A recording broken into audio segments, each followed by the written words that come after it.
I'm Brian Lee Durfee, author of The Forgetting Moon, published by Simon & Schuster Saga Press. Today's video is going to be on how I prepared myself to write a huge epic fantasy novel. Now, what I did, since I was 12, I had a dream of writing a huge epic fantasy series, like all the ones I loved by Robert Jordan and George Martin, you know. So what I did to prepare myself as I started writing, what I did was I gathered my six of my favorite novels. These are the six that I got. I got Game of Thrones by George Martin, Lonesome Dove, a Western by Larry McMurtry, Pillars of the Earth by Ken Follett, Shogun by James Clavell, The Dragonbone Chair by Tad Williams, and The Eye of the World by Robert Jordan. I got these six novels, and I read them from cover to cover about 4 to 5 times each.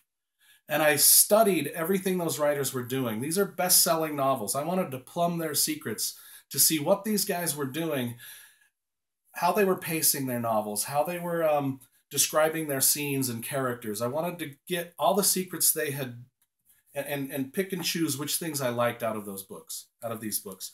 So, for instance, let me tell you how I did this. So, for instance, if a character in a book walks on scene for the first time, I would look at how, say, Robert Jordan, how many words he used to describe that character. And I would compare and contrast that to, say, how many words did Larry McMurtry use to describe a character in Lonesome Dove. And I kind of compiled a few graphs and lists of you know, how much time these guys were spending on describing scenes and characters.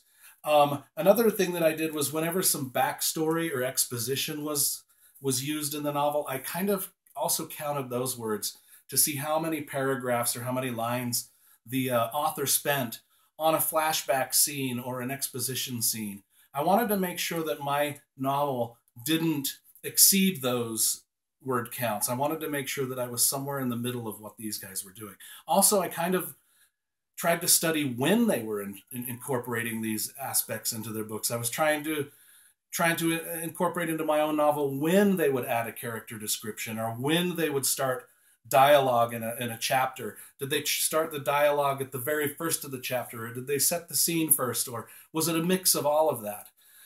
And to be honest with you, everybody kind of did it a different way. But when I studied all 6 books together, I noticed a lot of patterns started to form. And I took note of these patterns, and I really tried to incorporate them into my own novel. So I think the secret to writing great epic fantasy is to study other writers really closely and see how they've done it. And if you do that, I think you'll be successful. So, just a writing tip for you.